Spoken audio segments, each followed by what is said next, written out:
Welcome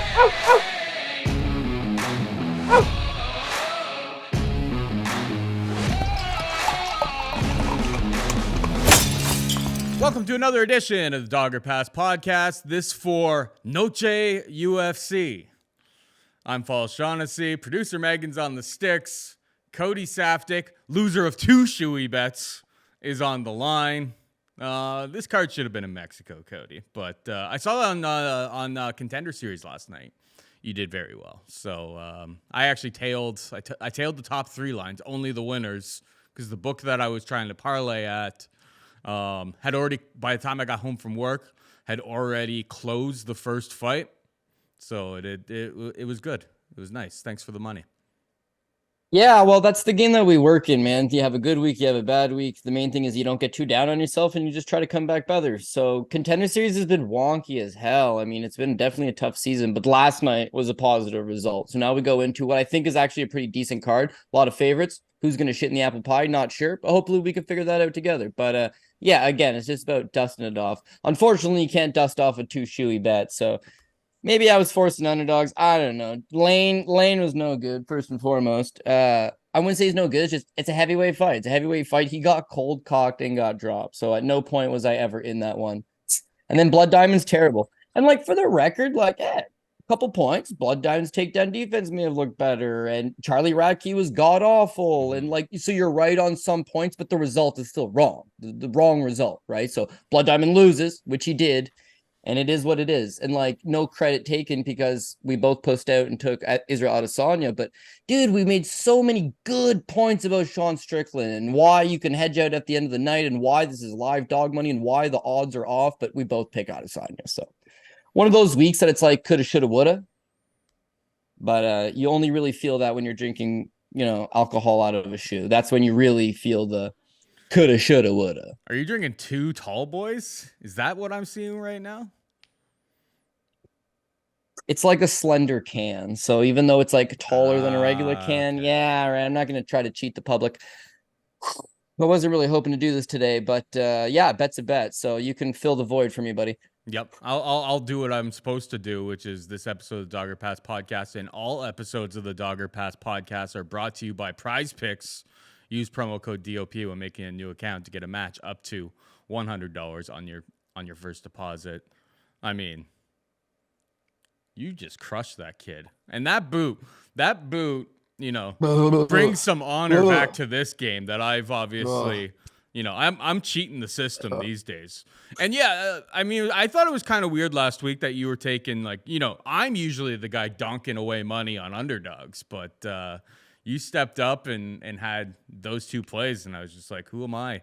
I mean, yeah, the Radke one did not play out. Like, Blood Diamond did do a lot better with the takedown defense. It was not exactly how I saw that fight completely playing out, but he won. And then, yeah, I mean, they're both pretty bad heavyweights, but, like, Austin Lane may be the WOT. Yeah, listen, I'm not going to shit on him too much because, again, it's a heavyweight fight and he's a bottom-level heavyweight, so he could have easily have beaten some shittier guy. I'm sure there's guys on the roster he can beat, but yeah, Lane, it wasn't it, you know what I mean? Maybe I talked him up too much. Maybe I thought he had a better chance. It's one thing had he gone out there and landed something of note, but he pretty much just went out there and got straight up slaughtered. And I don't know, last week, it wasn't like we had a whole lot of underdogs. I had 3. Lane, who lost, Blood Diamond, who's terrible, and that Miranda kid, he was legit. That was like the easiest money. That was like top ticket shit. He's plus money, and he subs Shane Young so effortlessly in the first round. That's where you want all your bets to go. So, again, you need underdogs on these cards. Did I force it a little bit? Yeah, maybe.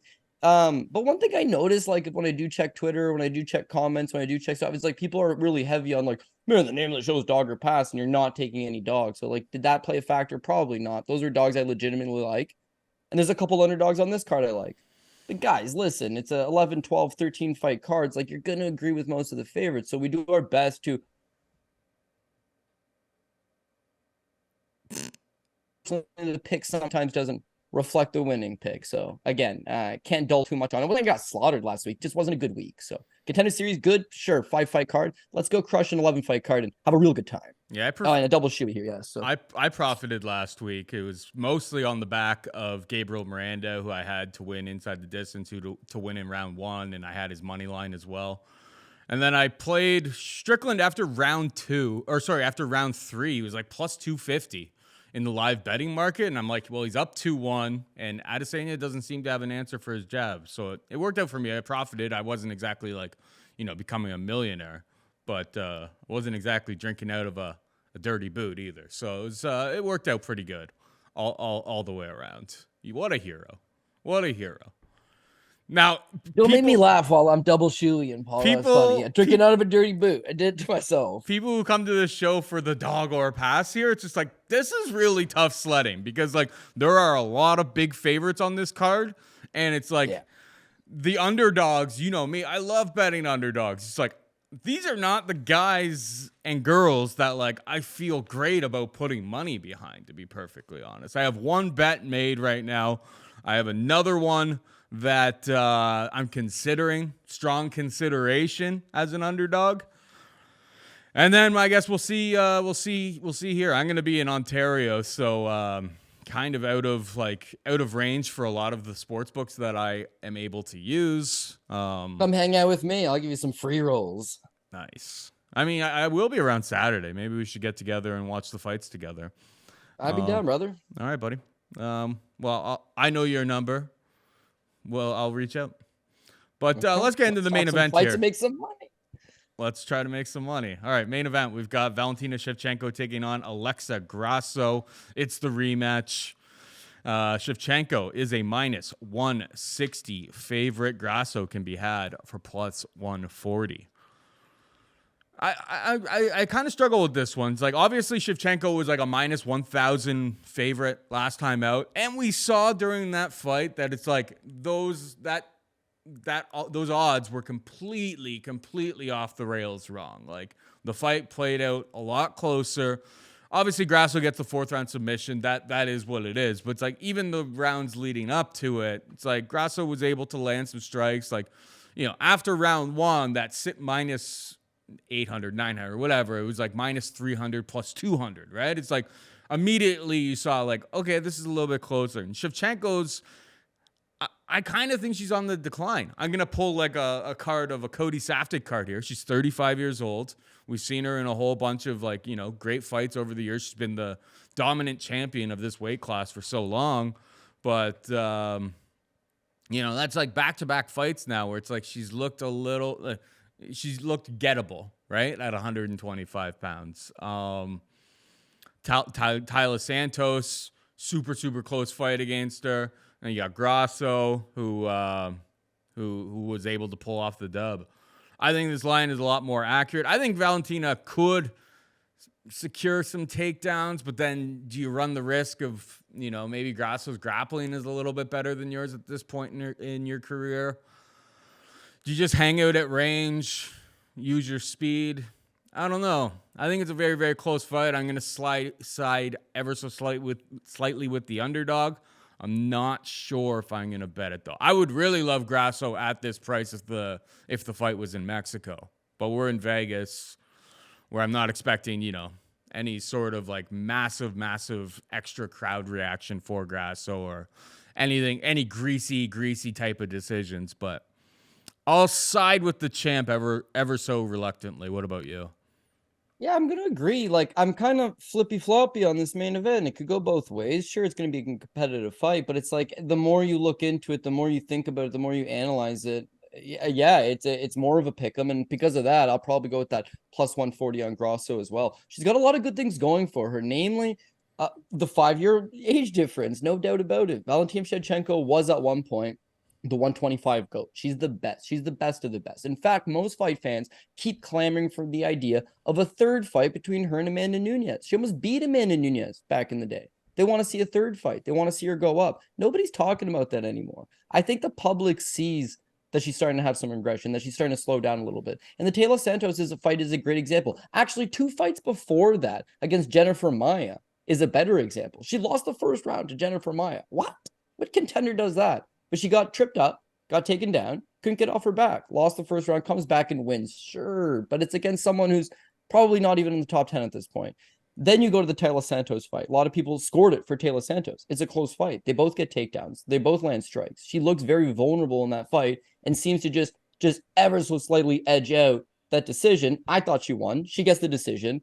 But again, you're seeing that vulnerability. And at 34, 35, you're in the prime years of your career. Certainly you're going to start to slow down. And that's when someone's going to come out and catch you. So Pat Mayo, on his blind system of betting these big women's MMA underdogs, he goes out and he cashes one. But again, the writing's kind of on the wall.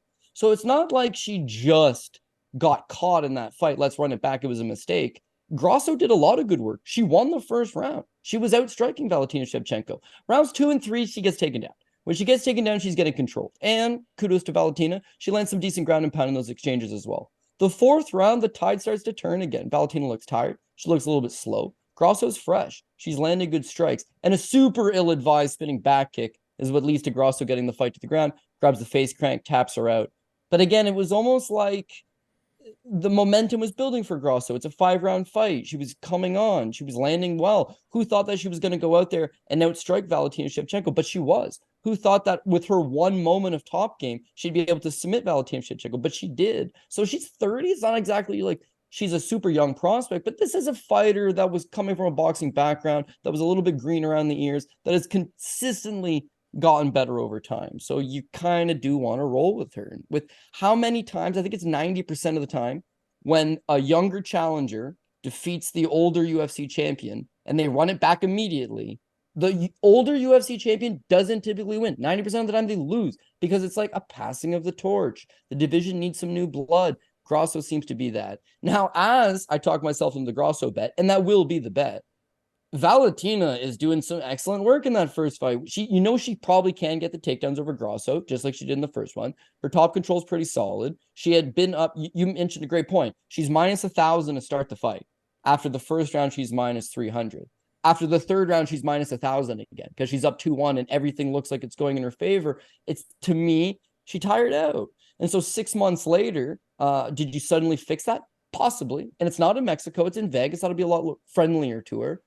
But at plus 140, I'm thinking underdogs certainly got a chance. So I will take Grasso. Hedge out opportunity. You would rather hedge out the other way around. You'd rather take Shevchenko at the top, and that way you could hit that plus 140 on Grasso in the end.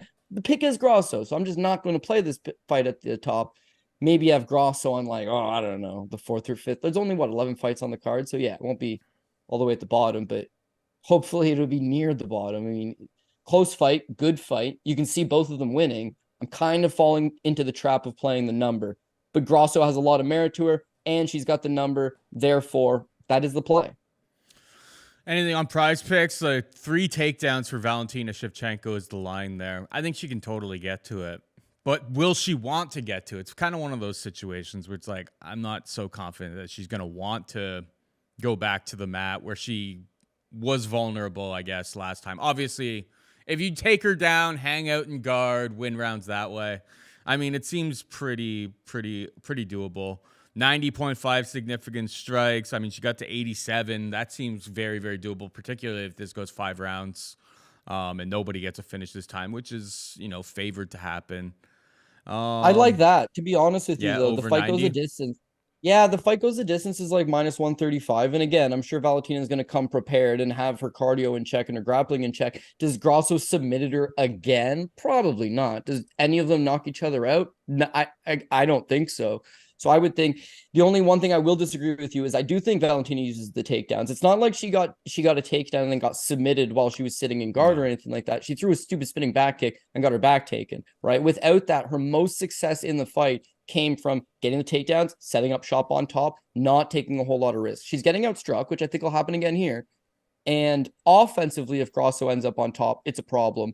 But if she'll just try to neutralize her to the best of her abilities. I just think 25 minutes is a long time, right? But if that fight, all 3 judges had that fight scored the first round for Grasso. Most people scored the first round for Grasso. So again, she can win the round without just needing some flash finish. She can win the round on her own. We're just going to need her to hopefully keep up. I'd like the over 3 takedowns, though, because I think Valentina will employ that game plan. All right. We move on to the co-main event. And sorry, yeah, Shevchenko over 90.5 significant strikes added to my prize picks card. We got Jack Della Maddalena taking on Kevin Holland. Jack Della is a minus 150 favorite. Holland can be had for plus 130. Cody, I bet Kevin Holland. And you know me, historically, Kevin Holland hater. I don't even know if I've ever really bet him. But facts are facts. He's got an 8-inch reach advantage here. I think he's a better submission grappler. At 170, he's kind of a different beast. And Jack Della, I faded him last time against Basil Hafez because I thought Hafez could at least make it dirty, make it ugly. And man, Jack Della pulled that one by pretty close. Like he was landing way more damaging strikes, everything like that. But, Hafez caused some problems for him. A lot of the times, the easiest way to beat Kevin Holland is be able to take him down, control him. But it's like he does at least have good submission grappling that I don't know if Jack Della wants to hang out there. And then when they're hanging out at range, well, we've got 8-inch reach advantage. We're 4 inches taller. I'll take the bigger opponent with decent enough grappling that I think it's, yeah. I mean, I believe they opened Holland as a favorite. People have been liking themselves some Jack Della. Not me. I'm taking Holland. What about you? So I'm also going to take Holland, but buyer beware. I feel like I'm playing the number trap again. I just think the number's too good on Kevin Holland. Dog money after what we just saw from Jack Maddalena. Yeah, certainly looks good to me. When you look at Jack, yeah, he's got all the makings of a potential contender, a potential good guy. Goes out there, excellent boxing, snappy power, solid leg kicks, solid cardio, working over opponents. But again, Paul, these are what you would consider the more lower level basic opponents in the UFC. He's got wins over Pete Rodriguez, Danny Roberts, Randy Brown, I actually don't mind. And then that last time against Basil Hafez, who again, not ranked, jumping into the UFC on short notice. He gave him a hell of an account. I still don't rate the guy super high. He was just tough. And that and the 3 takedowns damn near almost won him the fight. I think Maddalena showed super questionable ring IQ. I think that once his big power, the big combinations wasn't exactly working. Listen, he torched Hafez left, right, and center, but he had all of those shots against an 8-inch reach advantage against Kevin Holland. I don't know that he finds those same openings. In order to get in the pocket and work those body shots and work those tight combinations, which he loves, in order to get into the pocket, you're going to have to overcome that. You're going to be getting hit. And Kevin Holland's got some nasty power himself. Most guys that fight Kevin Holland come in with the exact same game plan. Take him down. That's what they always try to do. And what you've seen is improved wrestling, improved cardio, improved grappling. He is a BJJ black belt. And the ability to snap up a nasty Darce choke. He submits Michael Chiesa last time out. I think the guy's fun. I think the guy's exciting. And I think the guy has all the makings of someone that could give Jack Maddalena a lot of problems. And he's plus money, keep in mind. So when you look at the guys that he's fought, it's not these average run-of-the-mill bottom guys. Yeah, at one point it was, but he's gone beyond that. He's got fights with Khamzat Chimaev, Stephen Thompson, Santiago Ponzinibbio, Michael Chiesa, Marvin Vittori, Derek Brunson. All good guys. All far and away better than anything Jack has fought. The other thing is the 170 pounds. Like we've seen Kevin Holland at 185 pounds and not terribly look out of place. Just wrestlers tended to have this number. At 170 pounds, the guy's a physical beast. And you see that in the 4-inch height, the 8-inch reach. And I think that the power is going to translate pretty good for him. So Jack likes to get his work done early, right? He hurts these guys, he stings them, he puts them away. Basil was the first guy that really presented a whole lot of resistance. And you see that he didn't really like it all that much. I think Kevin does the same thing. He's been knocked out once in his entire career. And that was that fight with Stephen Wonderboy Thompson, which he was winning, which was in the 4th round, which he basically just decided, YOLO, go out on your shield time.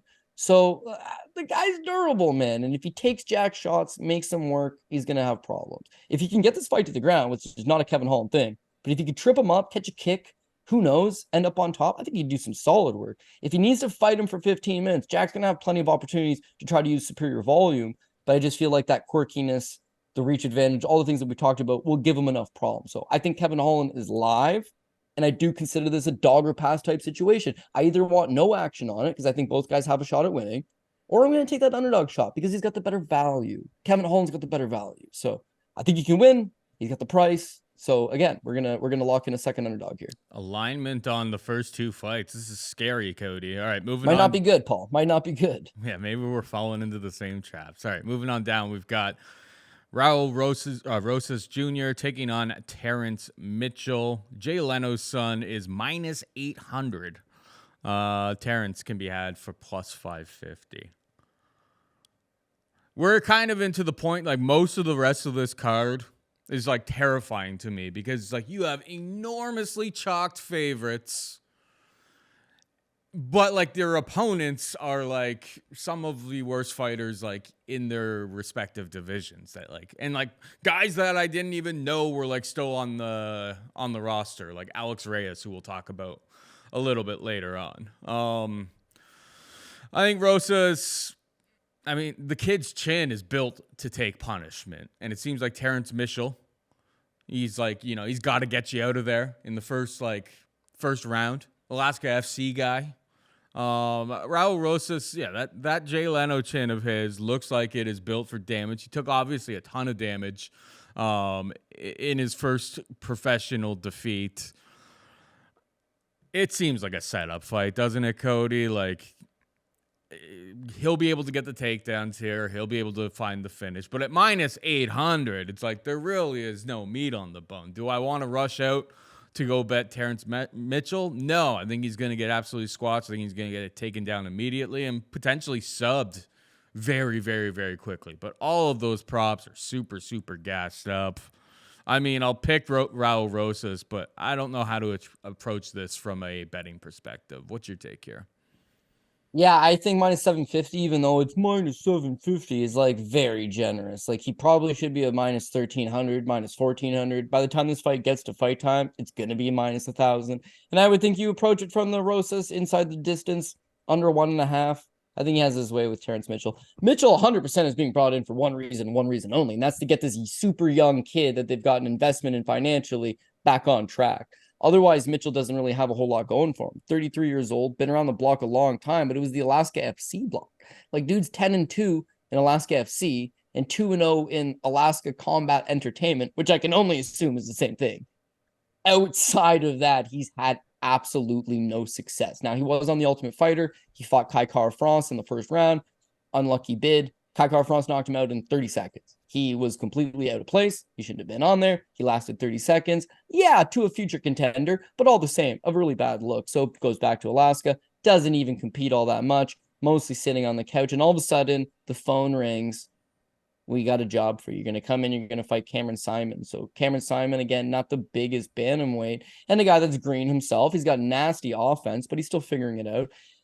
I think he just went out there and he completely dusted Mitchell. He got the easy takedown. Once the fight hit the ground, he just completely had him. Mitchell looks physically strong, and I think a lot of guys, especially if you're fighting in the UFC to some degree, you can fight for 2-3 minutes. Even a guy that's not very good can give you hell for 2 or 3 minutes. Mitchell, that's what he's got. And his version of give you hell is not knock you out in the first round, not submit you in the first round, and not, at least not at this level.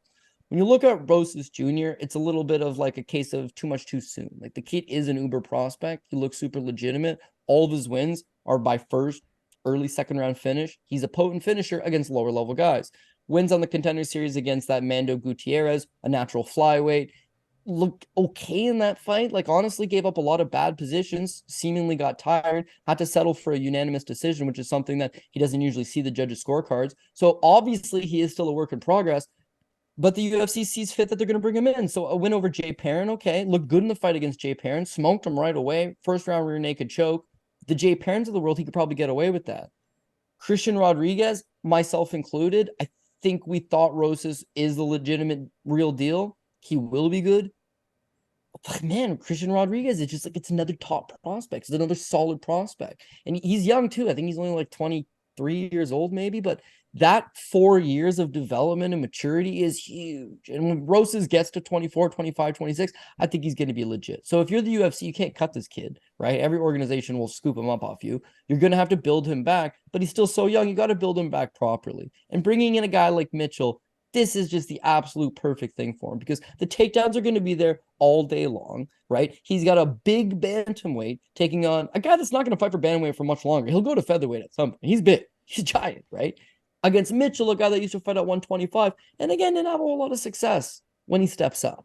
So, first round, under 1.5, Rosas Jr., I think he just absolutely plows him. So, yeah, sign me up. And just to put things in comparison, he's a 7-1 favorite, right? Izzy last week is a 7-1 favorite. And you and I sat here and made 10 valid points for why Sean Strickland could potentially go out there and pull it off, right? 10 good points for how he could win the fight like this. Volume, stand inside the pocket, make him work, all these things, right?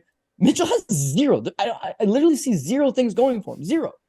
On the same price. Maybe a flash knockout. So yes, I think that would be the only thing. Because it's MMA, sure. Yeah, like the kid shoots a takedown right into a knee. Like, yeah, there's ways. But even if he blows out his ACL and tears his hamstring clean off the bone, I still think he wins the fight, to be honest with you. So, barring any freak accident, yeah, he's top ticket material, and I think he rolls. And if you're trying to chase a better price, you're going to take him inside the distance. Now, by TKO or submission, I don't know. I'm thinking submission. Personally, I'm thinking submission. But that's where you might get a little greasier. Is maybe he just takes his back and rear naked chokes him. Maybe he takes his back and flattens him out and punches him out. Like, that I couldn't tell you. Yeah. On Prize Picks, 4.75 minutes. So just short of one round. We're taking the under. And at the book that's like your preferred book, Cody, the market's moving everywhere else. Don't say I've never done anything to you or for you. Raul Rosas, round 1, minus 155 is best on market, and that's going to be the best price you should be able to get. So, I'm not saying how you should spend your money, but it's probably going to be gone. I agree, dude. I mean, I'm just saying. I'm gonna, I'll call in that favor if we get together to watch the fights on Saturday. If it comes through, be like, why didn't you bet that minus 155, bro? Why didn't you bet that minus 155? You should take it right now. And then it'll move. And then I've actually already been banned at that book, so I can't even take it anyway. I need somebody to take that price. While you were talking, I made sure that price was available. It's like minus 185 at some of the sharper books. It's minus 225 at some other books. It's like that line's going to move, bro. Get in while the getting's good. Moving on down, we've got Daniel Zellhuber taking on Christos Giagos. Daniel Zellhuber is a minus 260 favorite. Giagos can be had for plus 220. Who you got here, buddy? Let me just check that line. Is that's what we're putting out? Is Giagos is what did you say he was? Plus what? Plus 220.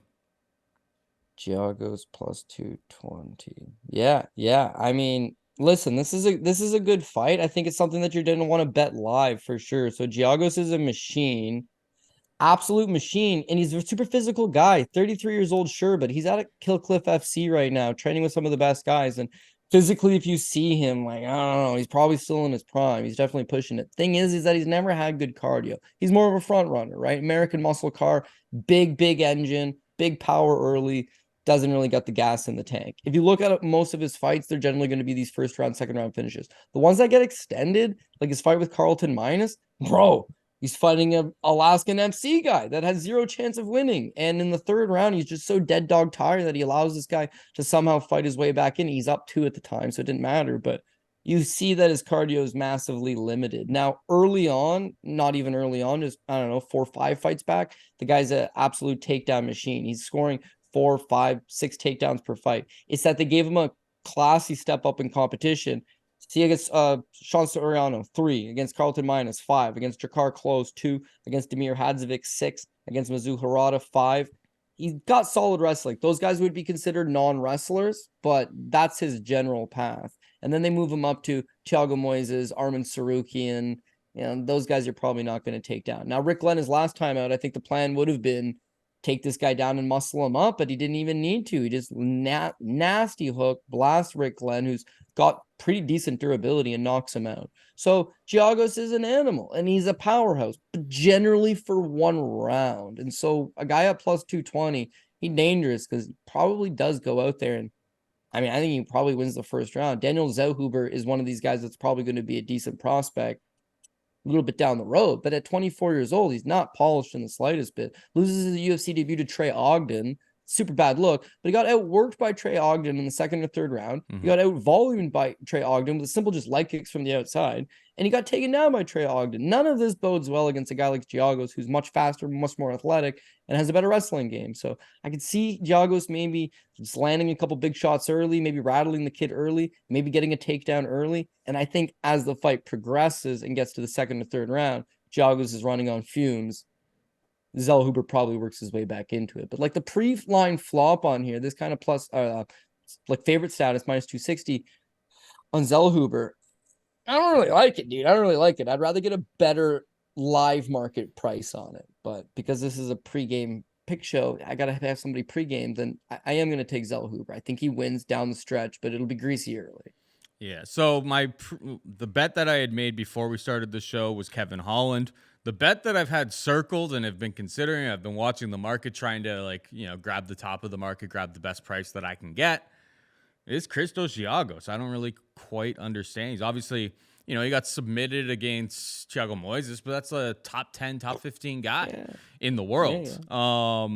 Yeah, the cardio is a bit of a concern, but it's like Zellhuber in that Trey Ogden fight. It's like, I had him on parlays and stuff, and just like you saw that it's like, he's got a lot of development to still go in. Even on his Contender Series fight against Lucas Almeida, it's like he got really rocked early on in round one. Like, I don't know. I minus 260 seems like a pretty sure thing, and I'm not so sure about this kid right now at this stage in his career. So it's pretty clear dog or pass. Giagos will be added to my card this week. And then the wrestling up, he actually has previously been able to utilize that wrestling in a bunch of fights.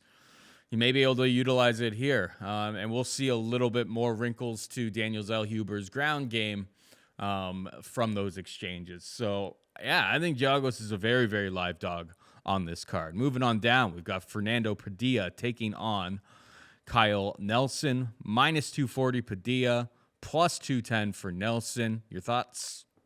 Yeah, so I don't want to be chasing too many underdogs, and I see nice value here in Kyle Nelson. I just don't know if I can pull the trigger. But one thing I will admit about Kyle Nelson is that I used to just think really his only primary X factor was he's very physically strong, but he's got the dog in him, dude. The guy is a dog. He fights like a dog, and I think he has an ability to compete with guys that are maybe a little more technical, maybe a little more savvy, work his way into fights. Physically up against the cage, he can muscle guys in the clinch. If he can complete takedowns like the 5 he got against Duho Choi, certainly adds a wrinkle to his game. And he's got some nasty power. The one thing that kind of holds me back from full board getting on board with Kyle Nelson is just maybe non-existent volume. There's just absolutely no volume out of him. And I'm a volume guy. I like guys that are going to go put up 80, 90, 100 significant strikes over 15 minutes. Kyle Nelson's last fight with Blake Builder, 59. Before that, went 15 minutes with Duo Choi, full distance. He landed 20. Before that, full distance with Jai Herbert, 41. Before that, fight that went into the 3 rounds against Billy Quarantillo, but he had landed 56. His fight with Matt Sales went deep into the 3rd round. He had 26 landed. That to me is kind of the biggest problem. Now, against guys that he can just negate having to use lots of volume, because he can kind of throw some strikes and then hold you up against the cage, kill time off the clock, separate. There's a minute left. He'll dog walk you with that minute left. He'll make it look good for the judges with that minute left. But there's not a whole lot of work throughout the course of the round. So I thought with Blake Builder's somewhat of a decent wrestler. He's a strong physical guy that maybe he could mix in a few takedowns, which he never got close to. And maybe he could just out volume Nelson. But Nelson worked his way into it. He's a colossal favorite against Duho Choi. And I thought Duho Choi still won the fight despite the point deduction, but all the same, he was competitive against a legitimate guy as a big underdog. His fight with Jai Herbert, he was another underdog, probably won that fight. Very close, very contentious. So yeah, he's gonna fight these close fights, and if you can get him at a good plus money, it certainly makes you think. Fernando Padilla, he's another one of these just flavor of the weeks. You don't really know a ton about him. On the regional scene, he looks pretty okay. Dynamic offense, lots of TKOs. Off his back, not great. Couple submissions here and there, but you would certainly not want to see him off his back. And that's kind of the problem for me, is that we really haven't really seen him have to defend for long periods of time off his back. You haven't have to see him defend a whole lot of takedowns. could be a bit of a problem. His last couple losses by Carlisle 2019, Kurt Kistner 2018, Taylor Suarez 2018, generally grappling. If you can extend him later into the fight and you can grapple him and you can try to get some takedowns or control him, you're going to make these close fights. You can outwork him. If you fight him at range and fight him at distance, he's going to bomb on you. Now, beating Julian Erosa is a nice win because Julian Erosa has nice wins, but Julian Erosa can't take a punch. So one thing you have to realize is that anybody can beat Julian Erosa in the UFC. Any of those guys can beat Julian Erosa, and he can beat a lot of them too. But it's like it's 50-50. So because Padilla comes in and he clips Julian Erosa, dope, don't get me wrong, it looks really good. And he's 1-0 in the UFC, and he throws a lot of volume, certainly more than Kyle Nelson, and he's faster, and he's only 26, and he's improving, and he's a finisher, and all of that stuff is good. But finishing Kyle Nelson is one hell of a task because he's very durable. He has the wrestling advantage. He has the experience advantage. He's fought in the better guys, and he's like a big plus money underdog. Sizable enough, moderate, let's call it, moderate size underdog. Like, it all screams just throw a shot at him. But like, I'm not just throwing darts at numbers. I'm picking who I think is going to win. And like, volume just keeps screaming to me is like the synopsis of this whole fight is like, who's going to throw more? And I feel like that is Padilla. And I feel like Padilla will move. But I don't feel good about it, dude. I don't feel good about it at all because there's a lot of unknowns that you don't know about him. Whereas Kyle Nelson will fight for your dollar because he's got the dog in him. Yeah, no, I echo a lot of the same thoughts as you. Considered Kyle Nelson for all those same reasons, plus 210 seems a little bit wide. He's got so much experience inside the octagon. The volume is pretty terrifying. I mean, Nelson was able to take down Duho Choi 5 times. Like, if he's able to utilize that type of game plan, he could pull this out. Even though, you know, without the point deduction, he was about to lose that despite getting... Because, like, when he got the takedowns, he wasn't exactly doing too much on the ground there. Yeah, Padilla's knockout of Erosa was impressive. Like, he's got a 5-inch reach advantage against Nelson, and like in that, you know, that combo that he threw on Julian Erosa, it's like super quick, electric, 20 significant strikes in like a minute and a half. It's like Nelson's not going to be able to keep up with that. But if Padilla keeps that type of pace, can he even keep up with that? Like, is that even possible? If you mix in the wrestling, make this ugly early, I think Kyle Nelson's very, very live. So it's a dog or pass situation for me, but I think I'm erring on the side of caution. We'll probably pass. We'll see weigh-ins and all of that. Maybe Kyle Nelson makes the card, but yeah, I'm not as so. I like Giagos better as a play than Nelson. We'll find out if that's a sharp decision on Saturday night. Anyway, moving on down, we got Loopy Godinez taking on Elise Reed. -500 for Loopy. Reed can be had for +375. I mean, here's the only question that you really have in this fight. Is Loopy going to wrestle? Because this fight is so easy for Loopy if she wrestles. And, like, we've had a whole bunch of, like, many matchups that she's had where you're kind of like, why don't you just lean on that grappling? And, like, she's got herself into trouble in some of those fights. The Angela Hill one obviously comes to mind first, where it's just like, that is your path here. The way that you keep this fight close with Angela Hill is striking at range, where you're giving up a ton of reach and other intangibles, and she ends up losing a close decision on the scorecards. Calvillo's a good wrestler. And Loopy ends up getting the nod there in a decision that a lot of people, I mean, myself included, thought that Cynthia probably should have won. And then against Dakota, another person with some like decent wrestling. She had one takedown there, lots of significant strikes.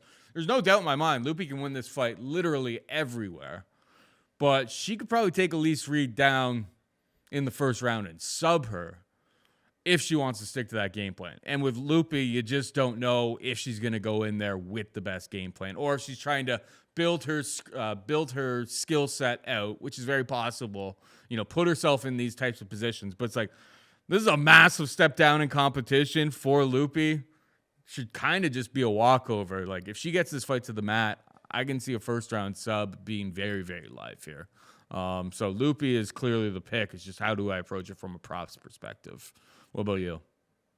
Yeah, I don't know about first round submission, but I think she absolutely goes out there and romps. The one difference between this line and Rosas Jr.'s lines, I'm certain Rosas Jr. goes exactly what he needs to do, takes the back and destroys him.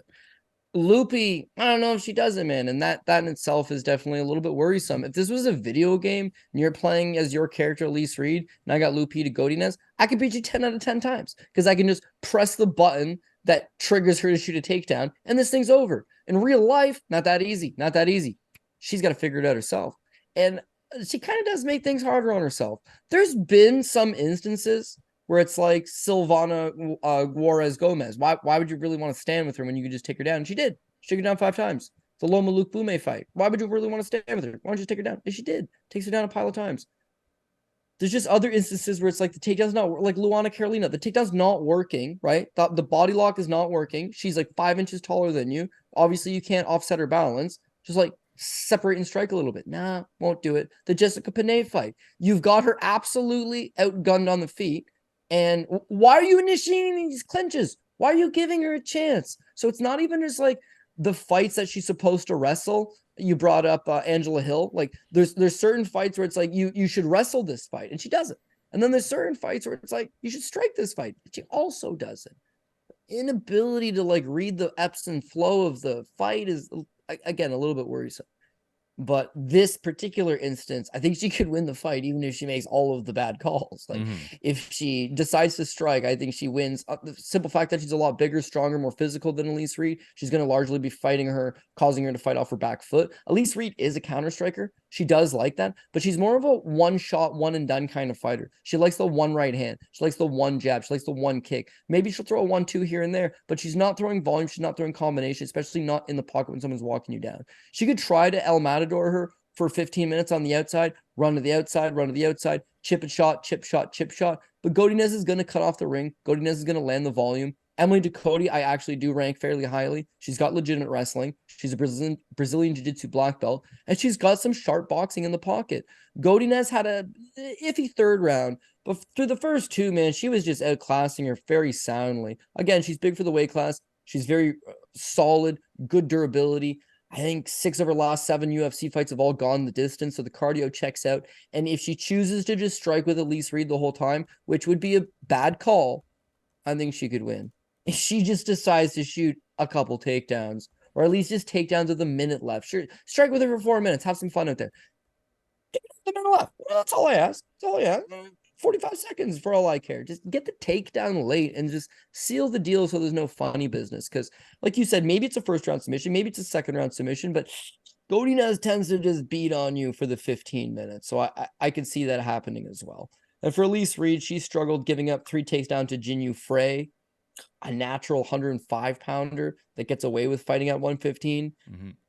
Against someone in Loopy who's fought at 125. I don't know. Luma Luke Bume took her down. She's actually also a natural 105-pounder.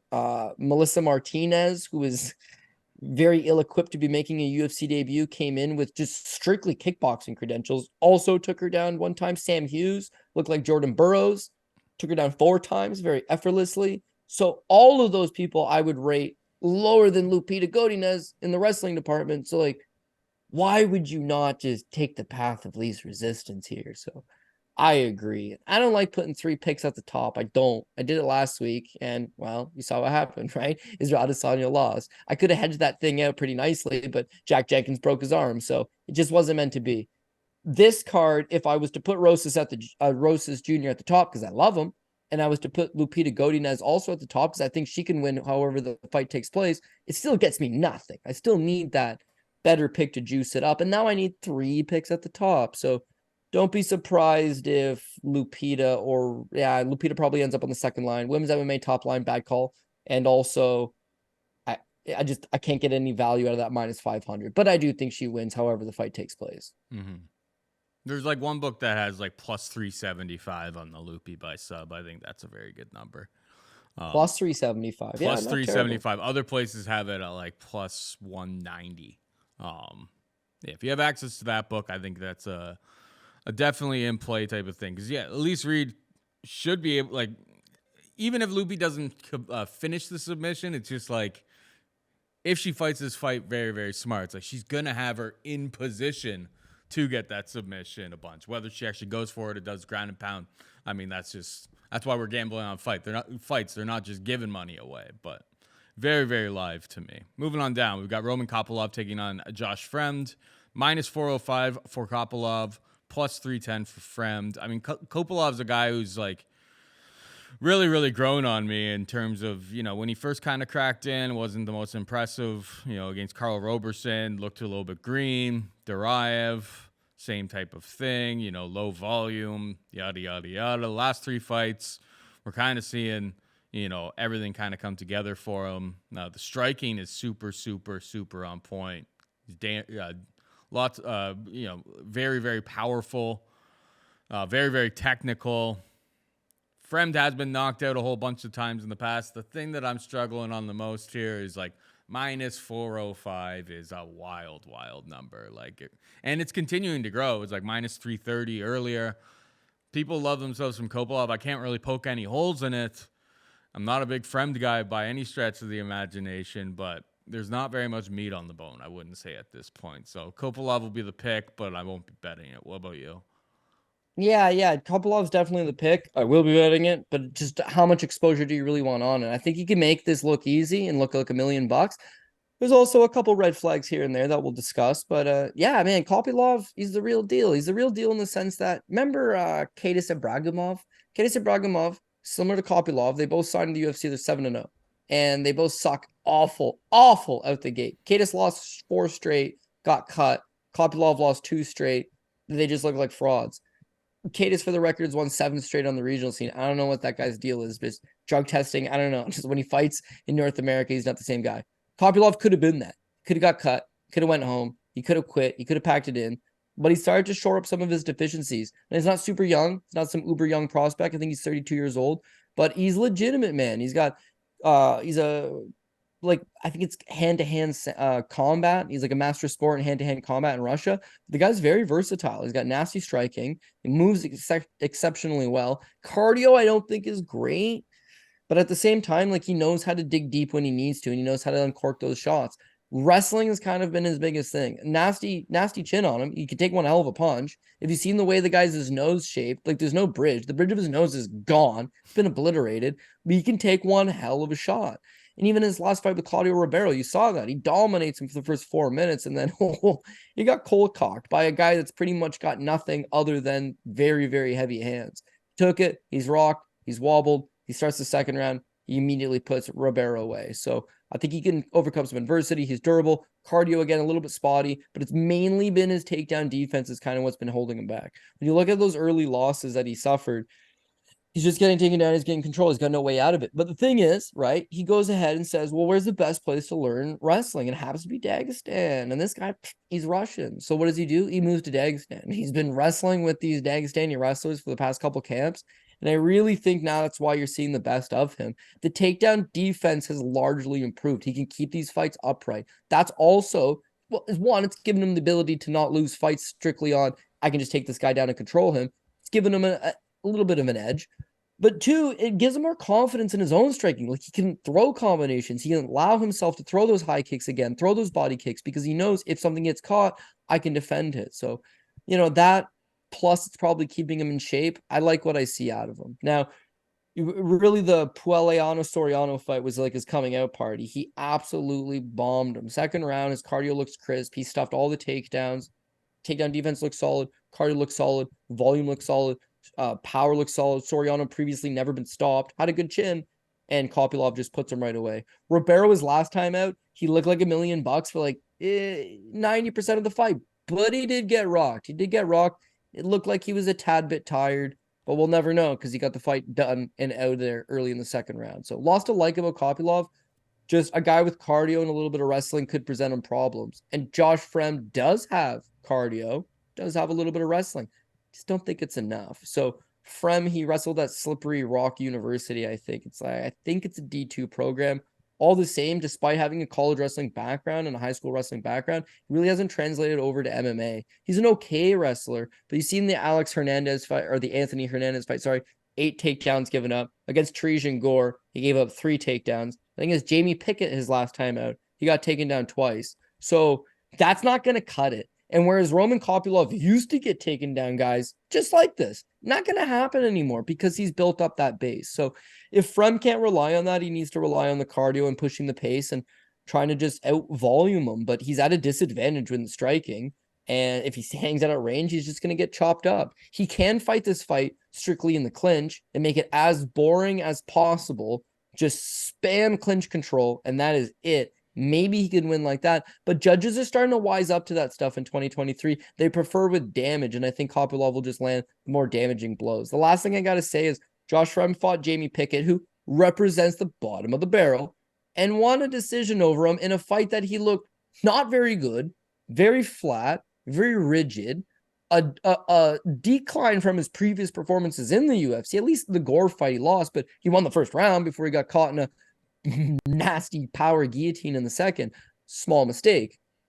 Against Pickett, he didn't look good at all, man. But the biggest concern is that he came in at 189 pounds. So he misses weight technically by 3 pounds on the 186 limit. Misses weight by 3 pounds, which is considered a big weight miss. And that fight was 1 month ago. 1 month and 4 days. So you just fought 15 minutes. That's obviously going to come with a little bit of wear and tear. Who knows if he was right back in the gym or if he took a week off or so.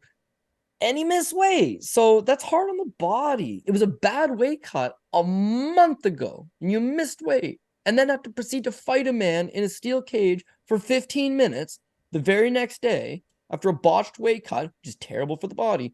And now a month later, I think he's like, oh, I want to get back in the UFC's good books. I'm going to jump in here. It's a second tough weight cut. And I think part of the reason he looked so shitty his last time out was a bad weight cut. So if he comes out looking like that against Kopylov, he is dead. Mm-hmm. But I think he'll look a little bit better and still lose. Keep it competitive, but ultimately still lose. So I got to go with Russian 185-pound Chase Hooper to get the job done here. Love it. All right, moving on down, we've got Edgar Chairez taking on Daniel Lacerda. Minus 240 for Chairez. Lacerda can be had for plus 210.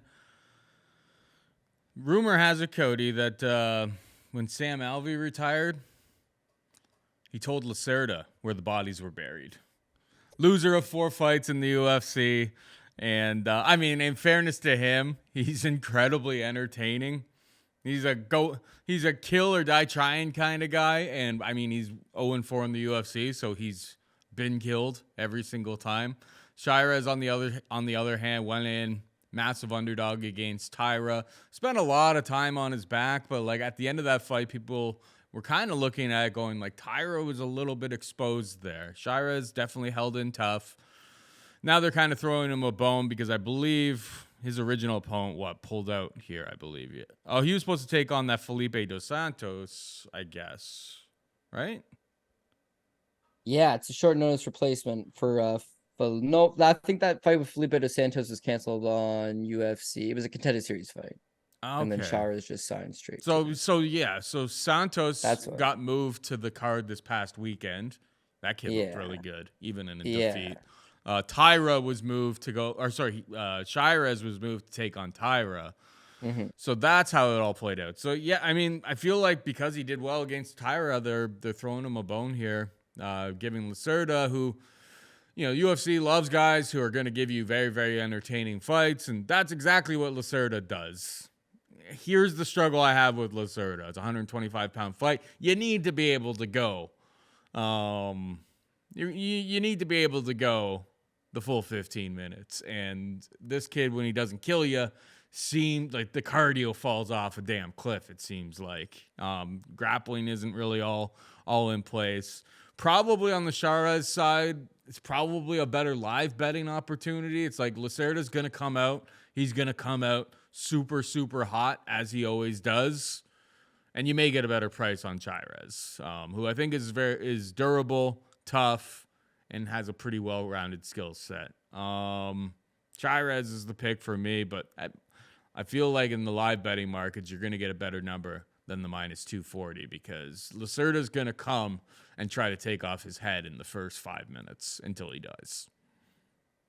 Yeah, man, I'm going to agree. I'm going to say that this is a fight that you probably want to look at from a live betting standpoint, and you want to probably look at from an under standpoint, because you've Yeah. got Daniel Lacerda, who comes as a killer to be killed.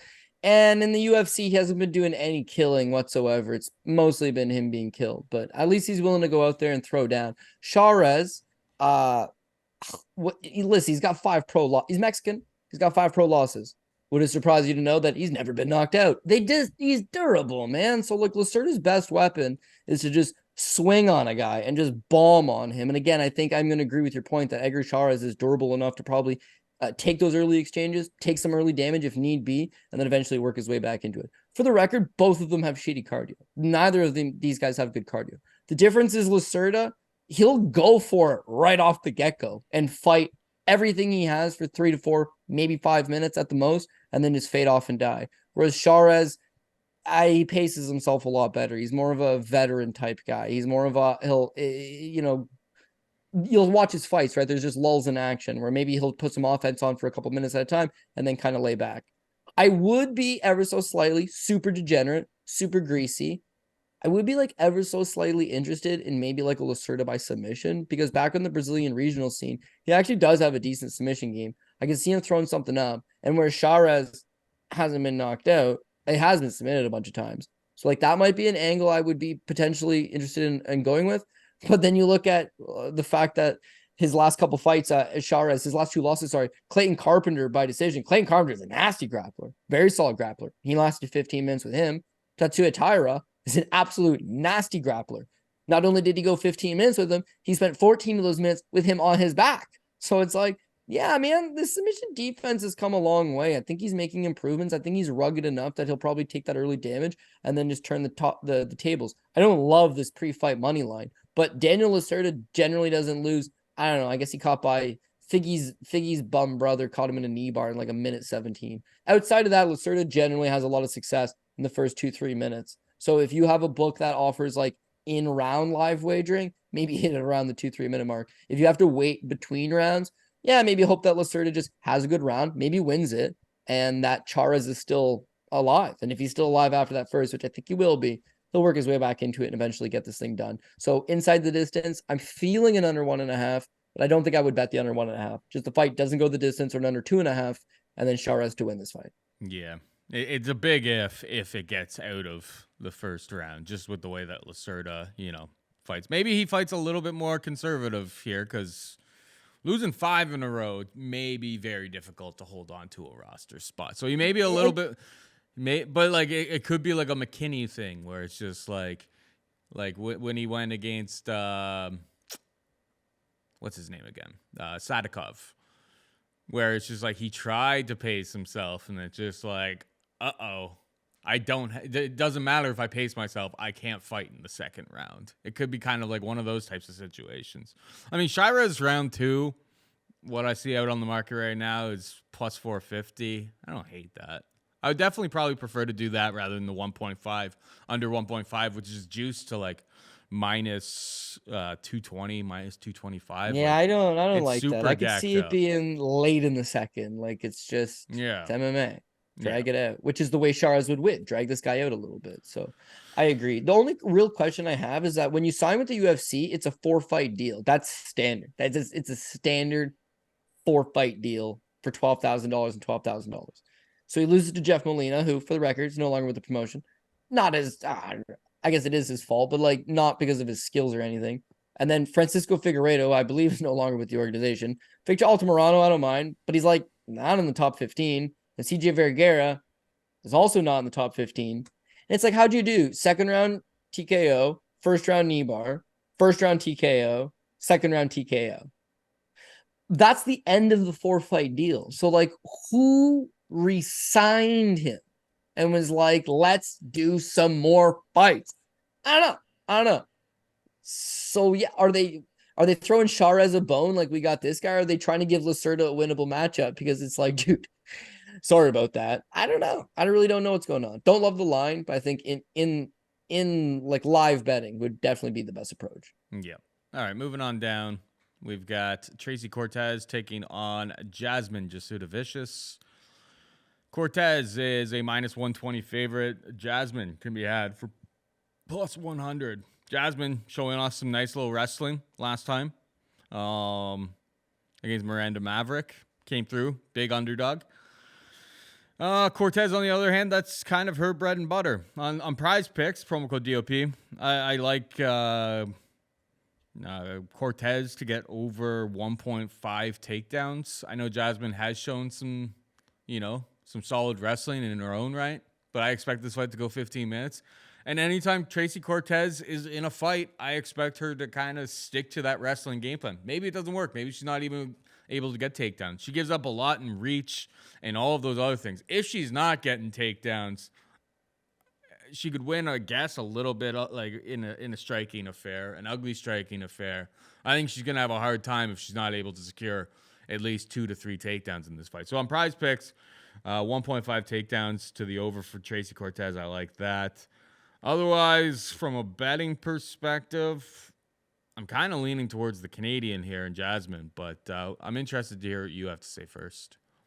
Yeah, well, that's the thing, man. I feel like I don't quite give Jasmine the respect maybe that she deserves in a lot of these matchups, and she's proven me wrong, man. We know that she's tough. We know that she's durable. We know that she's rugged. It's just that how do you apply that to the highest level? And she's been doing a fantastic job of it. She does come from a wrestling base. She comes from an excellent wrestling heavy camp, Niagara Top Team. And I feel like that is kind of where her foundation is the wrestling. But she's got that just scrap mentality. She will come forward and she will throw down. She doesn't have the greatest footwork. She doesn't particularly move her head all that well. I can't say her defensive striking is really up to snuff, but I think she makes up with that from a lack of just grit and determination. So she's been cashing tickets in the UFC, and I'm not gonna lie, it's maybe tickets I didn't fully expect her to go out there and do. She was a plus 160 underdog against Kay Hansen. She's got a win over that Julia Palassari, who just won the Contender Series last night and looked awesome. She beat Miranda Maverick as a plus 200 underdog. And even her fight with Gabriel Fernandez, she was plus 105. So I got her in that one at least. But again, this girl is the betting underdog every time out, and yet is 3-1 in the UFC, 1-0 on the Contender Series, improving. She comes from no combat sports background, no traditional martial arts background. She literally picked this up later on. And so slow build, slow grind. And I do think you're seeing a much better version of her come every time out. Tracy Cortez is the polar opposite. She had all the prospects. She had all that. She has 3 brothers. One of them, Junior Cortez, I think he just lost on the Contender Series, but all the same, they all wrestled. This is a wrestling family. She had a brother die in a car accident. He had a win over Drew Fickett, her older brother. That's what got her into wrestling, was him passing away. And since then, she's been there, done that. She's racked up some nice wins in the UFC. She's currently once defeated. That's her pro debut. She lost. And then since then, she's rallied off 11 in a row. She's the only girl to beat Erin Blanchfield. She's got that wrestling pedigree. She's got all of this stuff is all, yeah, that's the legitimate prospect. That's the real prospect. The more worrisome stuff, I guess I would say, is that she's been signed to the UFC for 3 years now, almost 4 years now. And then in those 4 years, she's fought 4 times. So she's not super active. I think she is having a few injuries here and there. She was dating Brian Ortega. That fell apart. She's in it. She's not in it. She's got a fight coming up. She can't make weight. Her fight with Justine Key, she came in at 126.5. It's a half-pound weight miss. The weight cut went bad. And then she had a very poor performance against Justine Key. It reflected that. A lot of people scored the fight for Keish. Some people had the fight a draw. She ends up squeaking a split decision over a girl who then got released from the promotion, went to Bellator. I think she's 1-2 in Bellator now. So that to me screams a lot of vulnerability. And then her last fight with Melissa Gatto, it's much of the same. Gatto could have won that fight had she used a little better ring IQ in the first round. But it's a very close competitive fight. Gatto takes her down 3 times. Gatto outstrikes her. Gatto did a lot of very solid work there and made her look uneasy. Since then, she's been off another 16 months. She had a fight fall through with Amanda Hebus due to medical issues very late. So medical issues, previous history of bad weight cuts, 4 fights in 4 years, injuries, personal life issues. She's supposed to be the superior wrestler over Jasmine Jasudavicius, but she did give up 3 to Gatto. She's supposed to be a much better striker than Jasmine Jasudavicius, but that rugged stay in your face and cause you to work, like she's not a high volume striker, and Jasmine can be a high volume striker the way she likes to get that pace going. So her versus Maverick. Maverick's one of the most physical girls in the division. You know, she's able to take her down. She's able to reverse all the positions. If she can reverse a few positions, stuff a few takedowns, keep this fight standing with Cortez, she might dog walk her. And it's like a good play. It's a good price plus money. So I got a women's MMA underdog in the main event. I'm going to double up here and take a second one. Yep. Sounds like we're reading the same tea leaves there. Yeah, I still think, I mean, Cortez has hit the over 1.5 takedowns every single fight. Doesn't necessarily mean this could be the fight where she's not able to get those takedowns. I mean, Maverick tried and wasn't able to do it.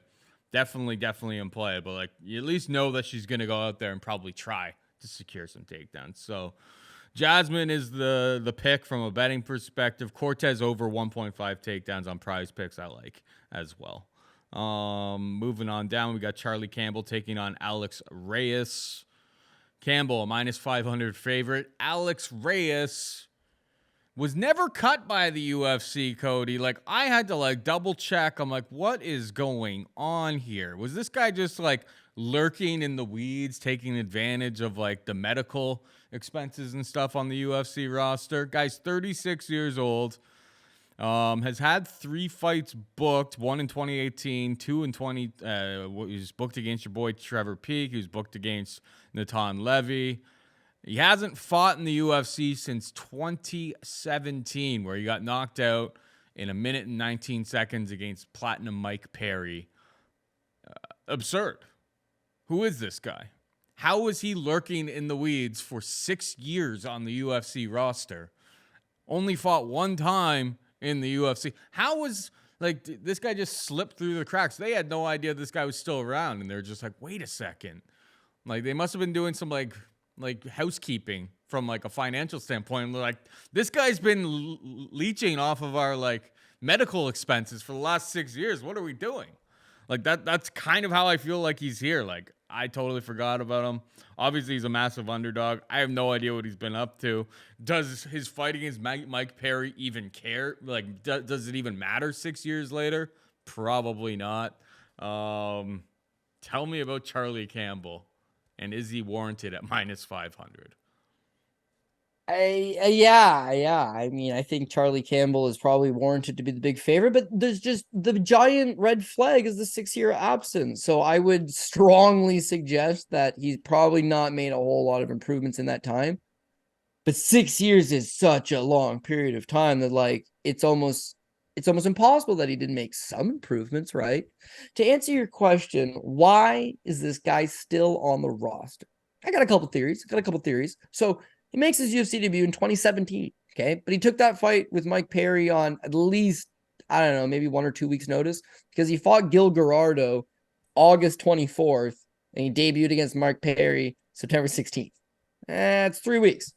So he had fought 3 weeks later, he made his UFC debut. So it was a short notice fight against Mike Perry, who was kind of top shit at the time. He was a +355 underdog, right? Mike Perry was like a -650 favorite. And he got on the scales at 167.5 pounds. Probably his walk-around weight. He is a lightweight who took a fight on 2 weeks' notice, doesn't even weigh 170 and just said, sure, showed up and got absolutely trashed by Mike Perry. So I think you owe the guy, like, maybe something. The other thing is that he's got a younger brother who got robbed against John Jones in a UFC title fight named Dominic Reyes. And I feel like that bought him a little bit of leeway, where it's like, he's Dom's brother. His older brother, for the record. Dominic Reyes is 33. Alex Reyes is 36.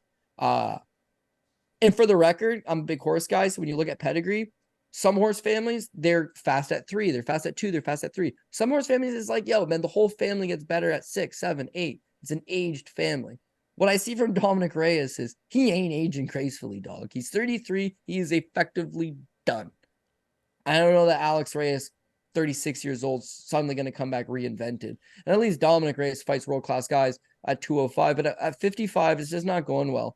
So they book him against Nasrat Haqparast. He pulls out. The Trevor Peek fight, I know what they were doing for Trevor Peek. They were trying to give Trevor Peek the absolute lowest level guy that they could so that he could kind of build up, get going a little bit.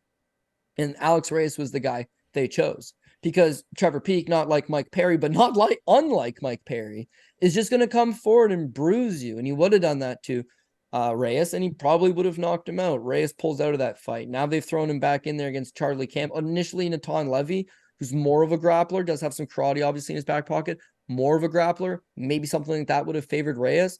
But the replacement in Charlie Campbell is a bad replacement opponent because Charlie Campbell is a violent man who's looking for violence. He's 6 feet tall at lightweight, so he's a big lightweight.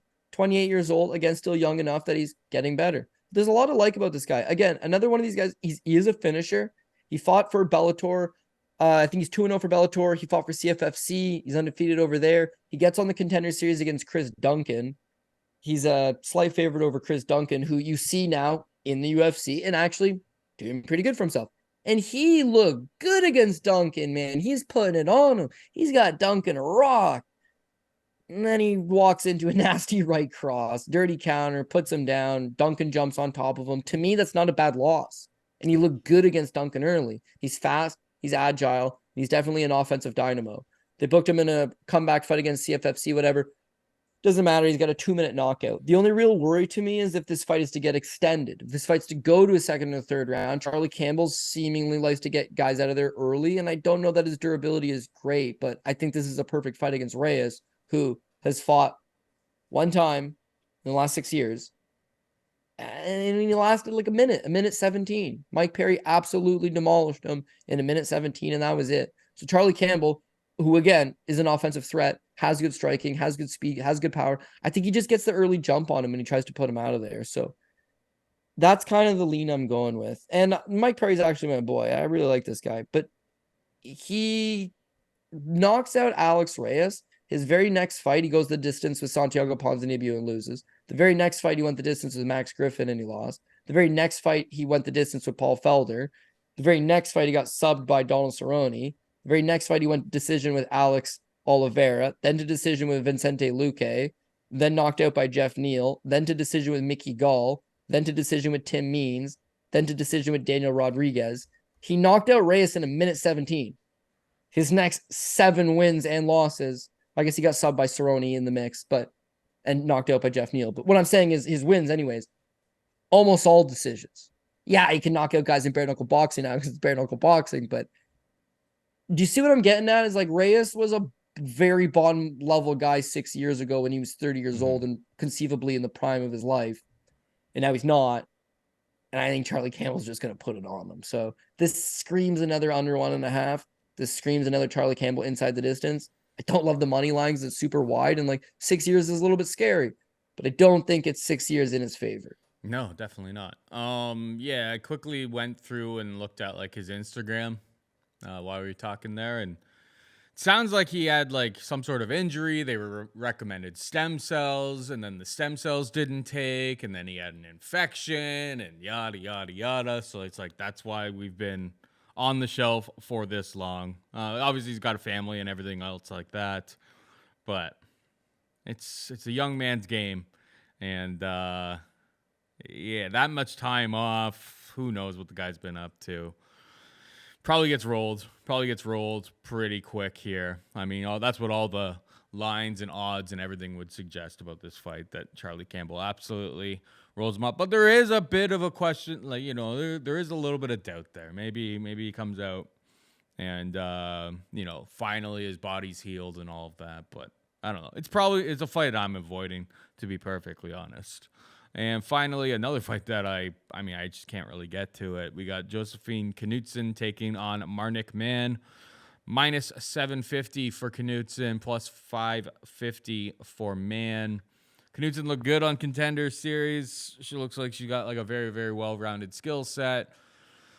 A lot of things to like about it. The thing I don't like about it is the minus 750. Man was on Contender Series as well. Bruna Brazil was able to knock her out in round 2. Fight wasn't really competitive whatsoever.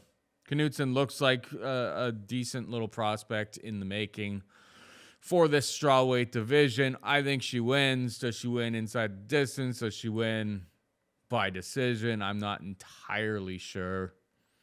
So it's probably a pass for me, but Knutsson is the pick. What about you? Yeah, I'm gonna have to basically agree with all your points. I think Knutsson has her largely outgunned. Usually go on Tuesday if I can and go to my brother's place and we watch Contender Series, kind of like our get together Tuesday thing to do. But my brother's big on this like 5 contract day and a 5 contract day, and he's obsessed with it. Says it every week. And the way the end of last season went, the last like 4 or 5 episodes, he gave out 5 contracts every time. Mm-hmm. So this year, episode 1, week 1, 5 contract Dana. Week 2, 5 contract Dana. Week 3, it was only 4 fights on it. And it was like, I think he felt the pressure just to not give one person the contract. And it was Knutsson, who otherwise looked really good. She's 27 years old. She's a former K1 World Grand Prix competitor over in Japan. She's fought in one-night tournaments. Her kickboxing's solid. She's out of All-Star in Sweden. She has a lot of excellent training partners, and her grappling's coming a long way. She's very strong and physical in the clinch, at range, nasty kicks, nasty check left hook. I think she's got a lot of range finders, and she will just chew up opponents from the outside. If you want to clinch up with her and take her down, that's the way to beat her. But she's strong in the clinch, so you better have the wrestling chops. When I look at Marcic Man, honestly, there's not a whole lot that I really like there, to be honest. I mean, she competed on the Contender Series as well. She fought Bruna Brazil. She got head kicked in the second round. Prior to that, she had fought this Kelsey Arneson in an LFA to a split decision versus a 1-1 fighter. So I don't know how you go low-level regional scene, building block, jump on the Contender Series, smoked, wins a fight over Amber Brown, veteran, very undersized, former 105-pound fighter. You beat Amber Brown, and then it's like, here's your shot in the UFC, relatively short notice against Knutsson. So I don't like it. But as far as I see, her striking, it ain't there. Her defense is not proper. If she stays to the outside, she's going to get chewed up. She needs to get on the inside. She needs to clinch up. If she can clinch up, she's still going to lose this fight. Knutsson's got knees and elbows, short little strikes from the inside, short little clinch type strikes. I think she still wins. Now we need Man to get the fight to the ground. And maybe she could, because of course Knutsson comes from more of a striking background. One would guess that wrestling isn't quite her forte. And Man has proven capable of getting takedowns. What she hasn't proven capable of is holding the opponent down after she gets the takedown. So her best case scenario is maybe she does take Knutsson down. I don't think she's going to hold Knutsson down. And then, of course, when the fight's upright, I just don't give her much of a shot in this one. So the judges will get it right, even if it's closer than it needs to be, because there's multiple takedowns and there's a bit of a control time. They'll still get it right because of the significant strikes and the damage is coming one way. But more likely, there's not going to be enough wrestling. There's not going to be enough takedowns. It's her being chopped up. I'm thinking decision, just because Knutsson's gone to decision, I think, in 6 of her last 7 fights. But if she can't get this thing down, she's getting beat up from the outside. Like, yeah, it only takes one. Something might topple her over. I'm leaning towards decision, but I just don't feel good about it because you could see a knockout occurring as well. Mm-hmm. Yeah, it's a tricky fight. I mean, it's just so juiced up at this point. It's tough to feel good about, like, you know, like even her by decision is like a straight pick 'em, which definitely improves it a hell of a lot. But your butt will be puckered every single time Man eats a shot and looks like she's about to keel over. Knutsson by KO is plus 200. Like, feels like, for me at least, for like how I bet, kind of have to make a decision on that if I'm gonna play it, and I don't feel too confident. I can see the points for both sides of the coin there, so it is what it is. Probably just a pass for me. Yeah, bets that I made Kevin Holland plus 130. It's the only one that's right in at this point. Christos Giagos will be made. I'm just waiting to see like what's the best price I can get on him. Kyle Nelson, I'll watch weigh-ins. I have some books when I'm over in Ontario that I can probably use. Maybe I have to reach out to Cody if the book he uses has the best price. We have to have some under the table type of dealings. I'm just half kidding there. And then yeah, I'm waiting for more options to open up on Godinez sub, but like if there's more like plus 300s that to be had, I'll take some stabs on that, but it seems like it's only a one book thing there for that. And then Jasmine Jasudavicius at plus money is on the table for me as well. If Miranda Maverick was struggling to take her down, keeps it at range, wins on volumes, like I think she's pretty live. So yeah, that's where I'm at. Hit him with the PRP, Cody. We're going to go with Alexa Grasso, dog number 1. Kevin Holland, dog number 2. Raul Rosa, Daniel Zellhuber. You'll get a better live price on that one. Fernando Padilla, and I don't love it. Lupita Godinez, Roman Kopylov, Edgar Chairez, Jasmine Jasudavicius, dog number 3, Charlie Campbell, Josefine Knutsson. So 11 fights, 3 underdogs. Got the right ratio. Just got to make sure it's the right picks. The order obviously will matter. We'll probably wait after we see weigh-ins as we normally do, and then throw that out on Saturday. But yeah, hopefully we just keep the momentum going from Contender Series and move it on to a profitable UFC card. And again, if you're in town, man, love to get together. It's been too long. Obviously, we do chat once a week. But be nice to crack a beer and drink it not out of a shoe. Watch some fights with my old boy. A seltzer for me. Seltzer. Well, I'll have a beer. You can have a seltzer.